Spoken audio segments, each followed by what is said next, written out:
I'm Wilhelmina, 32 years old, and I've been married to Daniel for just 2 years.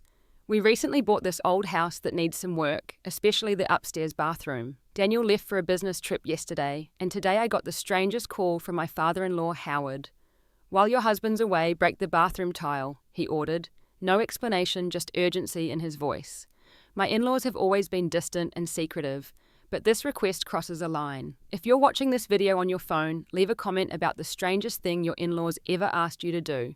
Don't forget to like and subscribe to see what unbelievable secret I discovered behind those tiles. My life with Daniel was everything I'd dreamed of, at least until that phone call. We met at a book club meeting 3 years ago where we bonded over our shared love of mystery novels.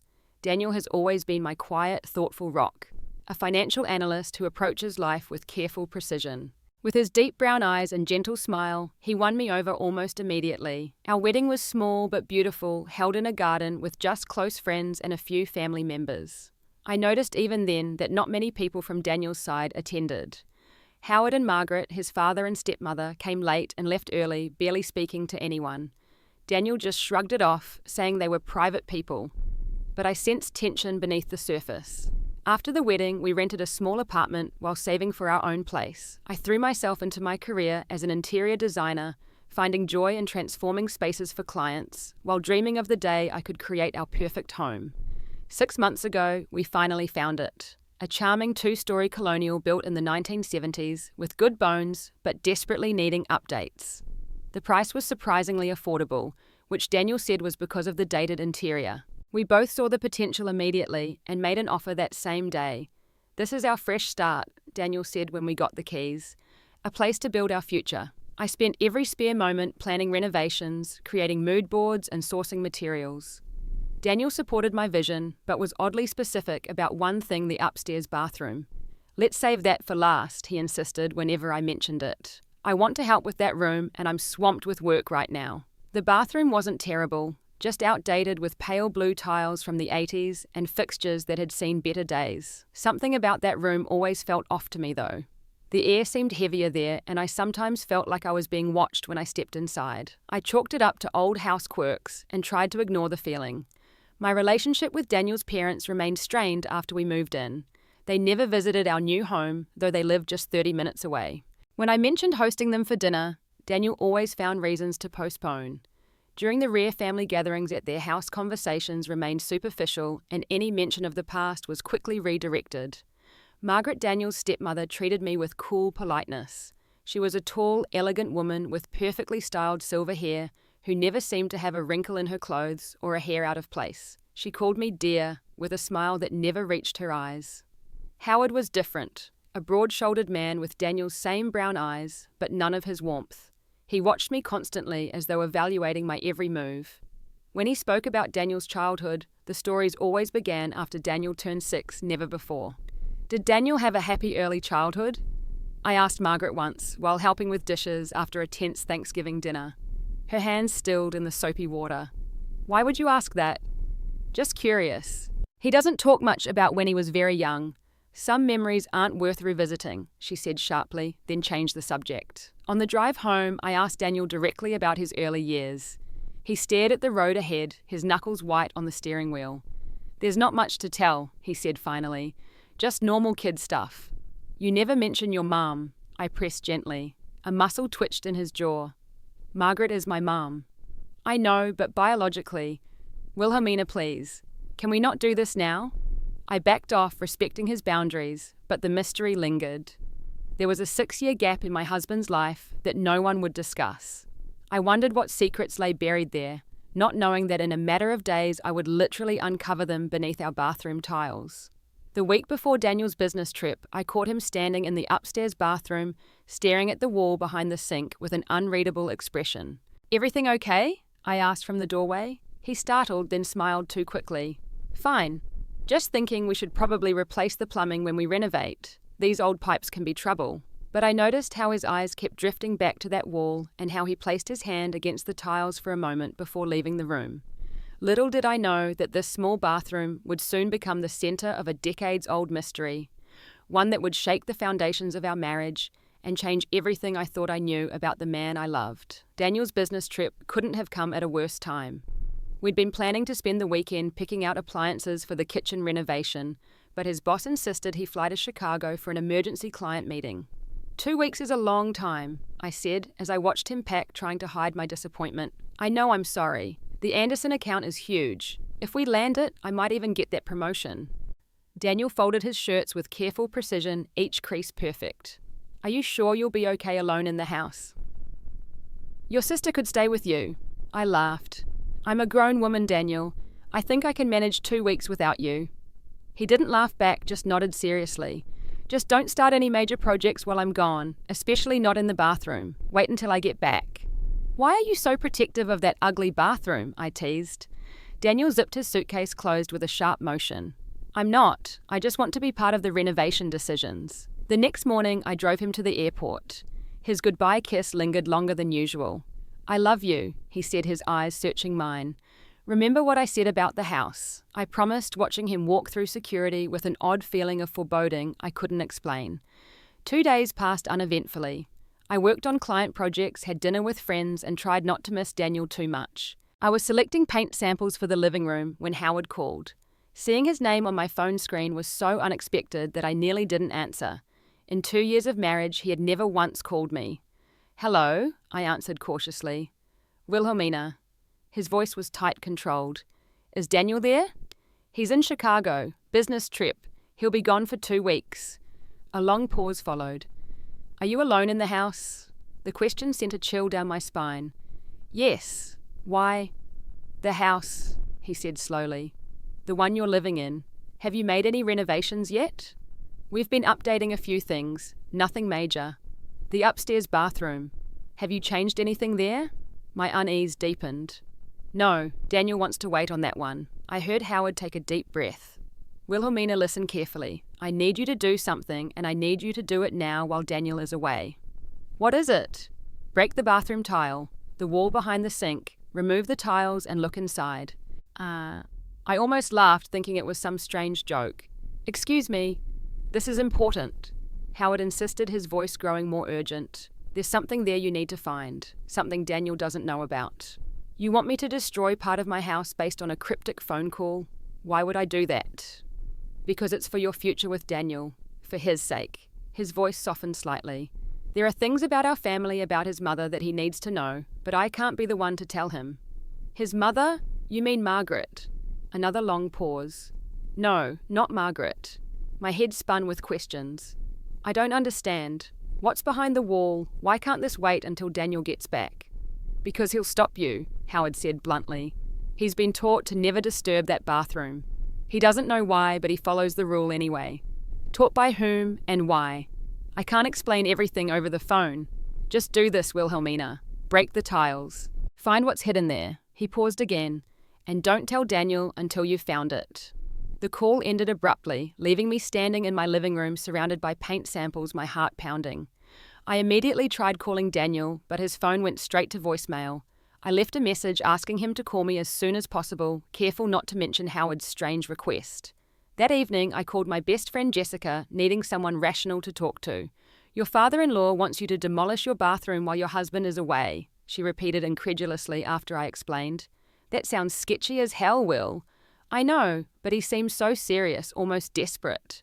Maybe it's some weird power play, Jessica suggested. Or worse, what if it's a scam? He tells you to damage your house, then offers to help with repairs that will somehow cost you money. I hadn't considered that angle. Howard was wealthy from his investment career, but people's motivations weren't always straightforward. Whatever it is, I'd wait until Daniel gets back, Jessica advised. Anything that needs to be done behind someone's back is usually bad news. I agreed, thanking her for being my voice of reason. That night, though, sleep eluded me. I tossed and turned, haunted by Howard's words about Daniel's mother, not Margaret. In the darkness of our bedroom, questions multiplied. Who was Daniel's biological mother? What happened to her? And what could possibly be hidden inside our bathroom wall? Around 3 a.m, I gave up on sleep and opened my laptop. I searched for information about our house's history, something we hadn't bothered to do before buying. Property records showed it had changed hands several times over the decades. The owners before us had stayed only 2 years before selling at a loss, unusual in our rising market. Digging deeper, I found a small news article from 27 years ago. The headline made my blood run cold. Local woman missing, police seek information. The missing woman, Laura Peterson, had lived at our address with her husband and young son. According to the brief report, she had vanished without a trace, leaving behind personal belongings and her 5-year-old child. I stared at the grainy photograph accompanying the article. The woman had Daniel's smile. Sleep was impossible after that discovery. By morning, I had made up my mind. I needed to know what was hidden in that wall. But I wouldn't go in blindly. I set up my phone on a tripod to record everything. I found a precaution that would prove more valuable than I could have imagined. The next morning dawned bright and clear, a stark contrast to the turmoil in my mind. I stood in the bathroom doorway, staring at the wall behind the sink with new awareness. What secrets did it hold? What truth about Daniel's past lay concealed beneath those pale blue tiles? I'd gathered my supplies carefully, a hammer, chisel, protective goggles, heavy work gloves, and large trash bags for the debris. The tools felt foreign in my hands. As an interior designer, I was usually on site after demolition was complete, bringing beauty to spaces others had stripped bare. Now I would be the destroyer. This is crazy, I muttered to myself, positioning my phone camera to capture everything. I'm destroying our property based on a cryptic call from a man who's barely spoken to me in 2 years. But the article I'd found about Laura Peterson kept pushing me forward.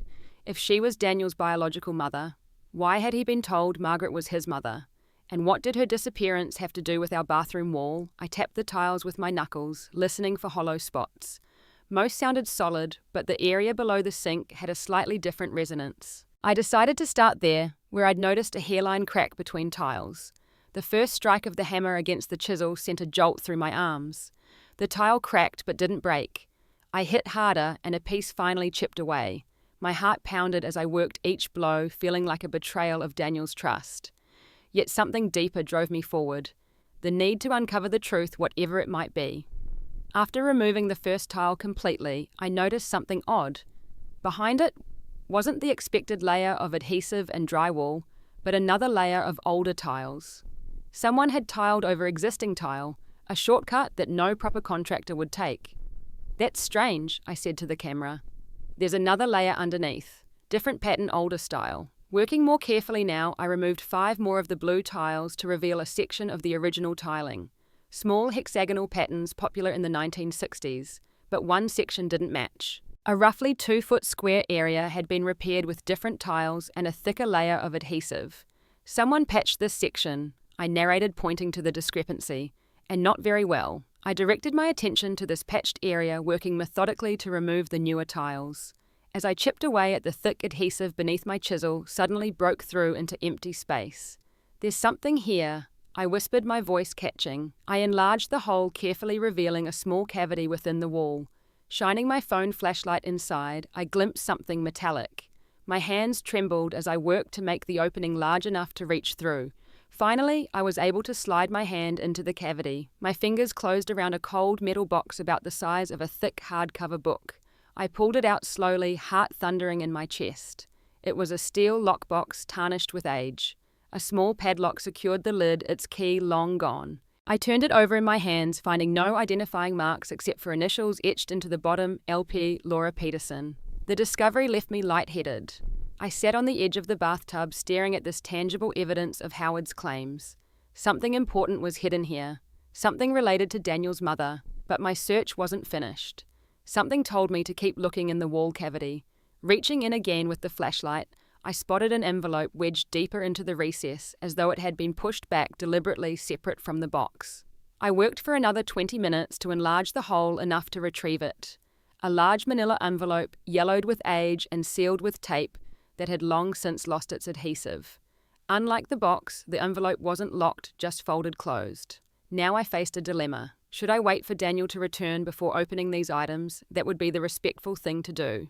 But Howard's urgency nagged at me, along with the article about the missing woman. What if this information was time-sensitive in some way? More importantly, what if Daniel didn't know the truth about his own past, about his mother? After a long internal debate, I decided to proceed. I would document everything carefully, then share it all with Daniel when he returned. No secrets between us, just a head start on understanding what might be painful revelations. I tried the lockbox first, testing the padlock. It was firmly secured. Without the key, I'd need tools to break it open, which would take time to gather. The envelope, however, opened easily. Inside were several photographs and a handwritten letter on paper that had once been white, but had yellowed with age. With trembling hands, I spread the photos on the bathroom counter. The first showed a young couple on what appeared to be their wedding day. A handsome man I recognized as a younger Howard, standing beside a beautiful woman with long, dark hair and Daniel's unmistakable smile, Laura Peterson. The second photo showed the same woman holding a baby, her face radiant with motherly love. The third captured a toddler version of Daniel playing in a yard with both parents watching proudly from a porch step. They looked like a perfect, happy family. Nothing in these images hinted at the tragedy to come. With a deep breath, I unfolded the letter. The handwriting was elegant, but showed signs of haste, some words pressed so hard into the paper that they left indentations on the back. "My dearest Howard," it began, "by the time you find this, I will have taken Daniel and left. I can no longer pretend that everything is normal between us. Your temper has become unpredictable, and I fear for our safety." The letter detailed incidents of controlling behavior, jealous outbursts, and growing fear. Laura wrote of her plan to escape with their son to her sister's home in another state. "I don't want to take Daniel from his father," she wrote, "but I must protect him and myself. Perhaps with time and the therapy you've refused to consider, we can find a way back to the family we once were. Until then, I have to go." The letter was dated October 17, 1998, just 2 days before Laura Peterson was reported missing. A cold dread settled in the pit of my stomach. If Laura had planned to leave with Daniel but had been reported missing without him, what had happened in those crucial 2 days? I needed to open the lockbox. Now, the lockbox refused to yield its secrets easily. I tried various household tools to break the padlock, scissors, screwdrivers, even a letter opener, but nothing worked. Finally, I resorted to brute force, using a hammer to repeatedly strike the lock until it gave way with a metallic snap. My hands shook as I lifted the lid. Inside lay several items carefully preserved, a small leather-bound journal, an official-looking document folded and sealed with wax, a gold locket on a delicate chain, and an old USB drive that looked outdated by modern standards. I started with the document, breaking the wax seal carefully. It was Daniel's original birth certificate, listing Laura Peterson as his mother and Howard Thompson as his father. Daniel's full name was different than I knew: Daniel Lucas Peterson Thompson. Somewhere along the way, the Peterson had been erased from his identity. Next, I picked up the journal. It was filled with Laura's handwriting, similar to the letter I'd found. The entries dated back about 30 years, beginning with joyful notes about her pregnancy and Daniel's birth, then shifting to increasingly worried passages about Howard's behavior. "Howard was so angry tonight," one entry read. "I spilled wine on the carpet and he acted like I'd committed a crime. His face changed in a way that frightened me. Daniel started crying and Howard yelled at him too. When I tried to intervene, Howard grabbed my wrist so hard it left marks. He apologized later, but something feels broken between us now. I'm hiding this journal in the bathroom wall where I've been keeping my emergency money. He never goes in there when I'm taking a bath. It's the only privacy I have left." The entries continued, documenting a deteriorating marriage and Laura's growing determination to leave. The final entry was dated October 16, 1998. "Everything is prepared. My sister is expecting us tomorrow. I've hidden some cash and important documents where Howard won't find them until we're gone." Daniel asked why we were packing his favorite toys. I told him we're going on an adventure. I feel terrible taking him from his father, but I see how Howard's temper affects him already. The way Daniel flinches at sudden movements, how quiet he becomes when Howard is angry. My sweet boy deserves better. I hope someday Howard gets the help he needs and we can be a family again. If you're reading this, Howard, please understand, I did this out of love, for both Daniel and you. The journal ended there. Whatever happened after Laura never had the chance to record it. The gold locket contained a tiny photo of baby Daniel on one side and a lock of dark hair on the other, presumably Laura's. Engraved on the back were the words, "Forever in my heart, L and D." Finally, I examined the USB drive. It was older but still compatible with my laptop. With growing trepidation, I retrieved my computer and plugged it in. The drive contained only 2 files, an audio recording and a text document. I clicked on the audio file first. At first, there was only background noise, dishes clattering, water running. Then voices became clear, Laura and Howard arguing. Their words were sometimes difficult to make out, but the emotional intensity was unmistakable.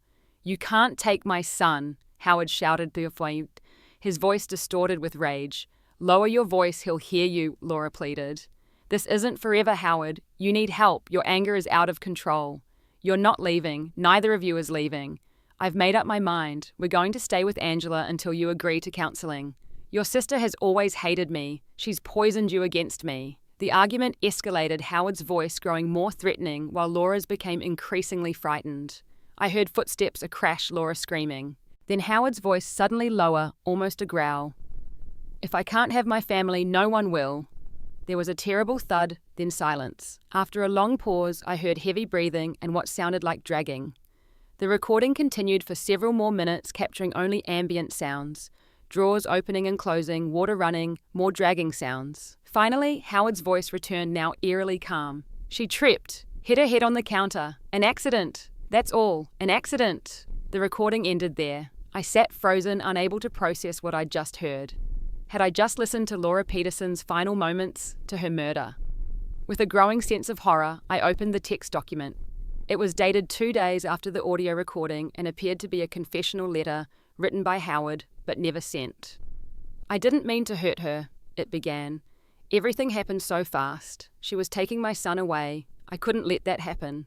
When she fell, when I saw the blood, I panicked. Daniel was asleep upstairs, thank God. I wrapped her in the shower curtain, buried her beneath the bathroom floor, replaced the tiles myself. No one will ever know. Daniel keeps asking for his mother. I told him she left us, that she didn't love us anymore. The look in his eyes. Margaret will be a better mother anyway. She understands me. She'll help raise Daniel properly without all of Laura's softness making him weak. In time, he'll forget her. We all will. I barely made it to the toilet before vomiting. The bathroom, our bathroom, was a grave. For 27 years, Laura Peterson had lain beneath the floor where her son showered, brushed his teeth, lived his life, never knowing his mother hadn't abandoned him, but was right there all along. The implications were overwhelming. Howard was a murderer. Margaret was complicit in the cover-up. And Daniel, my Daniel, had built his life on a foundation of devastating lies. As I tried to collect myself, a sharp knock at the front door made me jump. Through the bathroom window, I glimpsed a familiar car in our driveway. Howard's car. My father-in-law had arrived. The knocking intensified as I frantically gathered the evidence, shoving the journal and birth certificate into my pocket, the USB drive into my bra. I couldn't hide the damage to the bathroom wall or the broken lockbox, but I could protect the most damning evidence. Wilhelmina, open up. I know you're in there. Howard's voice carried through the house, urgent and demanding. I took a deep breath, checked that my phone was still recording, and headed downstairs. When I opened the door, Howard pushed past me without waiting for an invitation. His face was flushed, his breathing laboured. He looked older than his 62 years, deep lines etched around his mouth and eyes. Did you find it? He demanded without preamble. Did you open the wall? I nodded, keeping my distance. Yes. Relief flickered across his features, quickly replaced by apprehension. And what was there? A box? I said carefully, watching his reaction. And an envelope, with photos and a letter. Where are they? His eyes darted around the entryway. Upstairs, in the bathroom. Howard headed for the stairs, taking them 2 at a time despite his age. I followed, my heart pounding. In the bathroom, he surveyed the damage to the wall, then spotted the broken lockbox on the floor. You opened it, he said, his voice flat. The lock was rusted. It broke easily. He knelt to examine the empty box, then looked up at me sharply. Where are the contents? I crossed my arms. First, tell me who Laura Peterson was. Something like pain crossed Howard's face. She was Daniel's mother, my first wife. What happened to her? Howard stood slowly, wincing as his knees cracked. She left, abandoned us when Daniel was 5. That's not what her letter says, I challenged. She was planning to leave, yes, but with Daniel, to stay with her sister until you got help for your temper. His expression hardened. You don't understand the situation. Laura was unstable, imagining problems that weren't there. Was she imagining the bruises on her wrist that she wrote about in her journal? Howard's eyes narrowed. You have no right to judge something that happened before you were even born. Marriage is complicated. Laura and I had our issues, but I loved her. Does Daniel know any of this? Does he know Margaret isn't his biological mother? No, Howard admitted after a pause. And he doesn't need to know. It would only hurt him. He deserves the truth. The truth? Howard laughed bitterly. The truth is, his mother abandoned him, disappeared without a trace. Do you think that's better than believing Margaret raised him from birth? But that's not what happened, is it? I pressed, watching him closely. Laura didn't just disappear. Howard went very still. What exactly are you suggesting? I thought of the audio recording, the sounds of struggle, the confession I'd read. But something held me back from revealing everything I knew. Howard's calm demeanour was betrayed by a tick in his jaw and the way his fingers curled into fists at his sides. I think you know exactly what happened to Laura, I said carefully, and I think it's time Daniel learnt the truth. Howard stepped closer, using his height to intimidate me. Listen to me very carefully, Wilhelmina. Some truths do more harm than good. Daniel has built a good life, a happy life. Why destroy that with painful revelations about the past? Because his entire identity is based on a lie. You've let him believe his mother didn't want him when the truth is complicated, Howard shouted, making me flinch. He immediately moderated his tone, running a hand through his silver hair. I'm sorry, this is difficult for me to discuss. Why did you tell me to break the wall? I asked, genuinely puzzled. Why now after all these years? Howard sighed heavily, suddenly looking exhausted. Because the house is being rezoned for commercial development. The city sent notices last month. In a year or two, they'll demolish everything on this block to build a shopping centre. I stared at him, stunned. What? We haven't received any notice. It's coming. I have contacts in city planning. He gestured to the broken wall. When they tear down this house, they'll find evidence. I needed someone else to find it first, someone who could handle it properly. By properly, you mean covering it up again, I said, understanding dawning. You wanted me to find the box, but not open it. To bring it to you before Daniel knew anything. Howard didn't deny it. Some secrets should stay buried. Like Laura. His face went pale. You don't understand what you're talking about. I understand more than you think. I pulled out my phone, showing him that it was recording. I know what happened on October 17th, 1998. I heard the recording Laura made. I read your confession. Howard lunged for my phone, but I stepped back quickly. Don't, I warned. I've already backed up the files to the cloud. Everything I found is preserved, including this conversation. You little bitch, he snarled, his carefully maintained facade crumbling completely. You had no right. No right. This is my home, my husband's life you destroyed.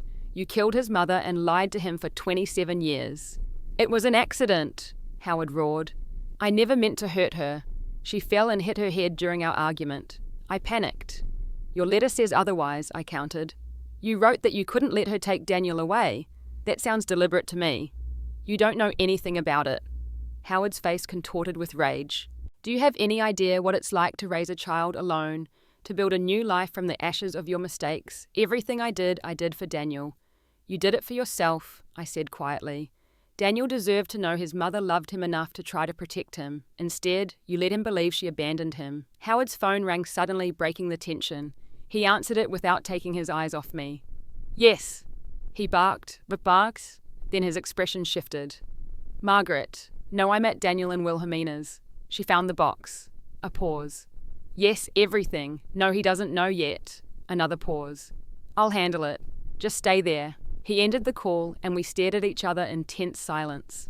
Finally, Howard spoke, his voice calmer but laced with threat. This doesn't have to become a public spectacle. Think about what this would do to Daniel, to your marriage. Are you threatening me? I'm being practical. The past is the past. Nothing can bring Laura back. But the truth can come out, I insisted. Daniel can finally know what happened to his mother. And what good would that do? It would destroy him to learn his father killed his mother. It would tear apart your marriage, our family, everything. You should have thought of that 27 years ago. Howard's expression hardened again. I'm trying to protect my son. No, I shook my head.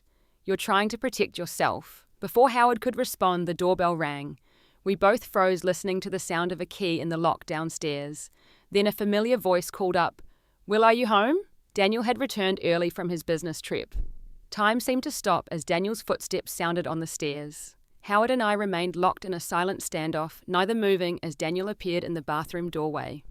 Dad! Daniel's confused gaze moved from his father to me, then to the broken wall and scattered tools. What's going on here? Well, why is the bathroom torn apart? I opened my mouth to speak, but Howard cut me off. Son, I can explain everything. Daniel stepped fully into the bathroom, taking in the scene. Explain what?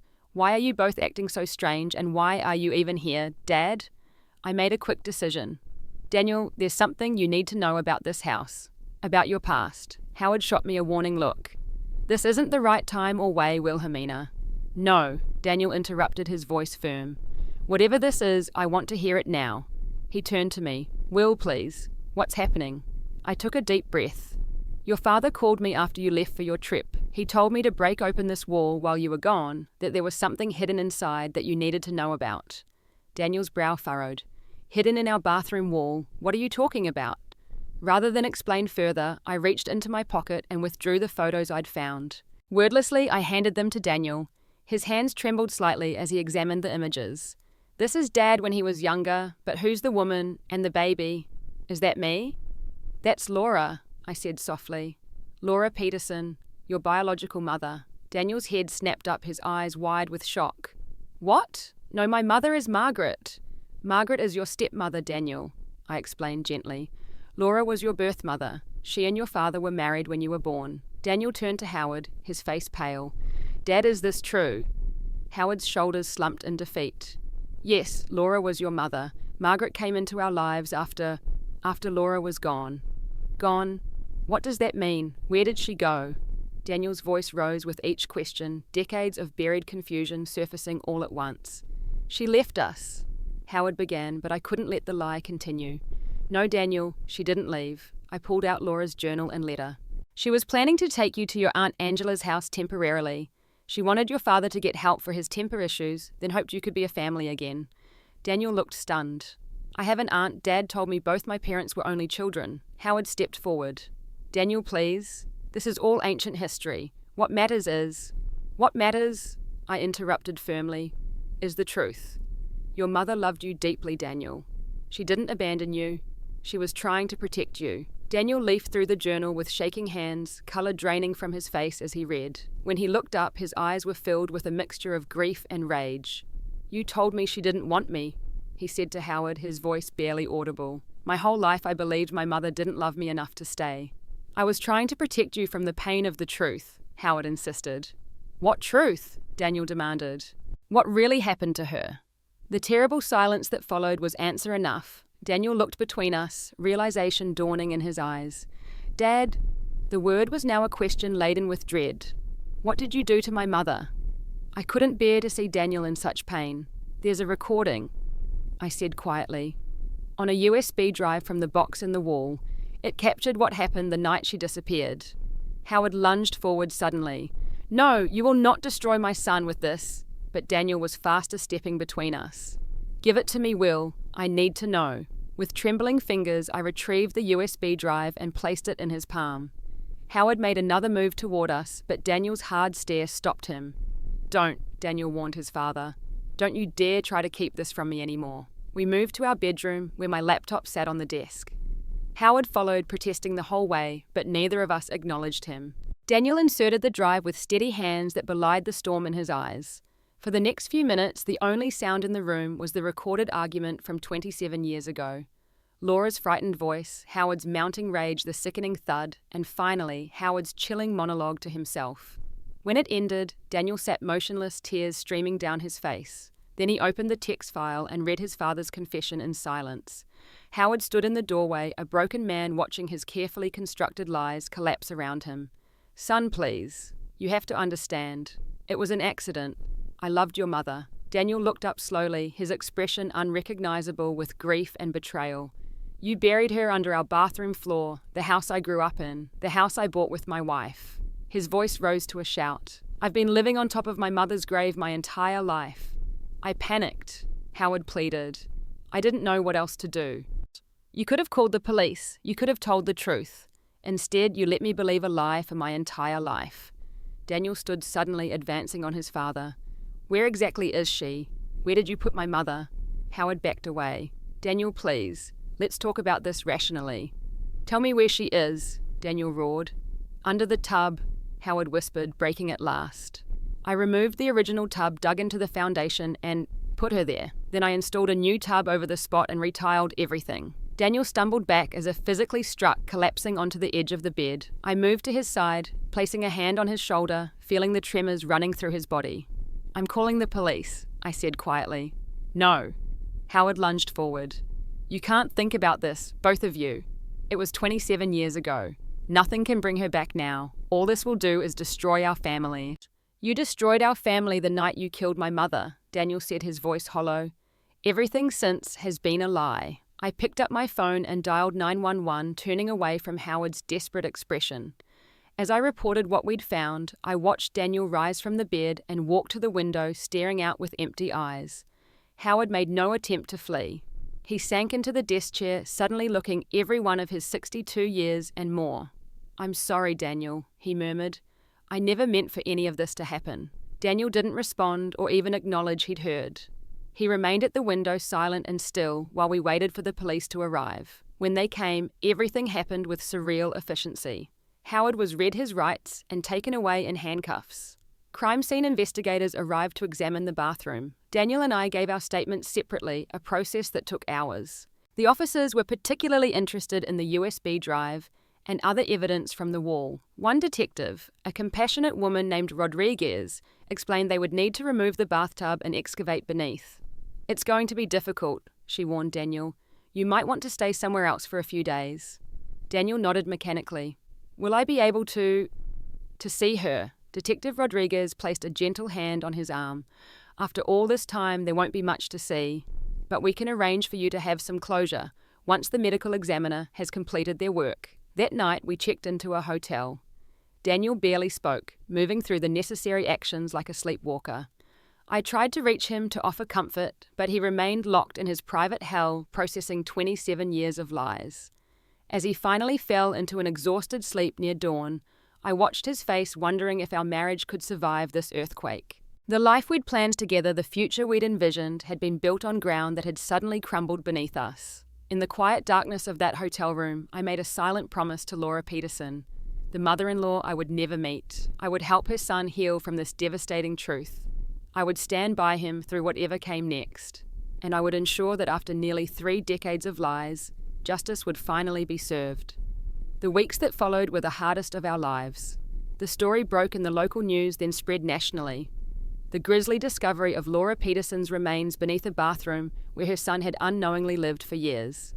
Reporters camped outside our hotel, hoping for a statement from Daniel, the son who never knew his mother lay beneath his childhood home. The physical evidence confirmed Howard's confession. Laura's remains were recovered exactly where he had described, wrapped in the remnants of a shower curtain. The medical examiner determined she died from blunt force trauma, to the head consistent with Howard's claim that she hit the bathroom counter during their struggle. Margaret was questioned extensively. She admitted knowing about Laura's death shortly after it happened, helping Howard craft the story that Laura had abandoned them. Though not directly involved in the murder, she was charged as an accessory after the fact for her role in the decades-long cover-up. Daniel existed in a state of shock and grief, alternating between periods of silent withdrawal and bursts of raw emotion. He took a leave of absence from work, unable to focus on anything beyond the ongoing investigation and funeral arrangements for a mother he was only now beginning to know. I found Laura's sister Angela living in Oregon. She had spent years searching for her missing sister, never believing Laura would abandon Daniel. When I called to tell her the truth, her sobs echoed my own feelings of helplessness in the face of such profound tragedy. "I knew something terrible had happened," Angela said through her tears. Laura would never have left Daniel willingly, but the police couldn't find any evidence, and Howard was so convincing with his story of abandonment. Angela flew in for the funeral, bringing photos and stories of Laura that helped Daniel connect with the mother he'd lost. She told him how Laura had been a talented pianist, how she'd loved thunderstorms and chocolate ice cream, how she'd read to Daniel every night from the day he was born. "You have her smile," Angela told him, "and her kind heart." For the first time since the discovery, I saw Daniel smile through his tears. The funeral was small but meaningful. We buried Laura properly in a peaceful cemetery under a maple tree, with a headstone that read, "Laura Peterson, beloved mother, sister, and friend, finally at rest. It is a die so." As summer turned to fall, we faced practical decisions. We couldn't return to the house, not with its horrific history. We put it on the market with full disclosure about its past, knowing we would take a significant financial loss. To our surprise, a true crime enthusiast made an offer within weeks. Howard's trial was scheduled for spring. His lawyer pursued a temporary insanity defense, arguing that Howard had snapped under emotional distress when Laura threatened to take Daniel away. The evidence suggested otherwise. The careful burial and decades of calculated lies pointed to conscious guilt rather than temporary madness. Through it all, Daniel and I navigated our changed relationship. There were nights when he would wake screaming from nightmares, days when he couldn't bear to be touched. I learnt to give him space when he needed it and to hold him close when the weight of his grief became too heavy to bear alone. Gradually, painfully, Daniel began to heal. He started therapy with a specialist in trauma and loss. He spent time with Angela, building a relationship with the aunt he never knew he had. He visited Laura's grave weekly, sometimes talking to her for hours about his life and the person he had become. "I wonder if she would be proud of me," he said one evening as we sat on our apartment balcony watching the sunset. "She would be," I assured him. "Everything I've learned about her tells me she would love the man you've become." 6 months after the discovery, Daniel received an unexpected letter. It was from Howard, written from jail while awaiting trial. "I can't read it," Daniel said, holding the unopened envelope. "Not yet." I understood. Some wounds were still too fresh, some betrayals too profound to confront directly. As the 1-year anniversary of our discovery approached, we found ourselves in a new home in a different neighborhood, slowly rebuilding our lives. Daniel had returned to work part-time. I had taken on a few interior design clients. We were talking about the future again, cautiously, tentatively, but with growing hope. On a crisp autumn morning, Daniel made an announcement over breakfast. "I'm ready to read his letter," he said quietly. I sat beside him as he opened Howard's year-old message, holding his hand as he read his father's confession, apology, and explanation, though nothing could truly explain or excuse what he had done. When Daniel finished reading, he folded the letter carefully and looked at me with clear eyes. "I don't forgive him," he said. "I don't think I ever can, but I'm not going to let his actions define the rest of my life. My mother wouldn't want that." "No," I agreed. "She would want you to be happy." Daniel squeezed my hand. "I'm going to try for her. For us." 2 weeks later, we received news that I was pregnant. Our first child due in summer. If it was a girl, we would name her Laura. The truth had nearly broken us, but in facing it together, we found a path forward. Not an easy path. The shadows of the past would always be with us, but one we could walk together step by step, day by day. In breaking through that bathroom wall, I had uncovered not just a decades-old crime, but also the foundation for a more honest future. The painful truth, once exposed to light, began to lose its power to destroy. In its place grew something new, a life built on honesty, compassion, and the courage to face whatever comes next. Sometimes the most important walls to break down are not physical, but the ones we build around painful truths. In the end, it is not the secrets we keep, but the truths we face that define who we are and who we can become. I often think about that strange phone call from Howard that started everything. His motives were selfish. He wanted to recover the evidence before the house was demolished. But in his attempt to protect himself, he inadvertently set us free. Truth, I've learned, will always find a way to the surface. Like water, it seeps through cracks, wearing down barriers until nothing can contain it. And when it finally breaks through, it can wash away decades of lies, leaving behind the chance for something new to grow. Have you ever discovered a family secret that changed everything you thought you knew? I'd love to hear your stories in the comments below. Don't forget to like this video, subscribe to my channel, and share with anyone who appreciates stories about truth and healing. Thank you for listening to my story, and remember, sometimes breaking walls is the only way to build something stronger.